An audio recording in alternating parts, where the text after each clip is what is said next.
అరగంట సరిపోవంత ముద్దాటలో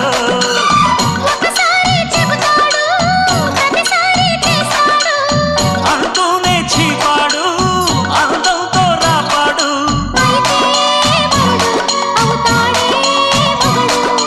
అసలే రతివి అవుతావే సతివి ఘుంఘుమాయించు కొంచెం లవ్లగాయించు లంచం మన్మధించింది మంత్రం మంచం కంకమానంది అందం చల్ చలాయించు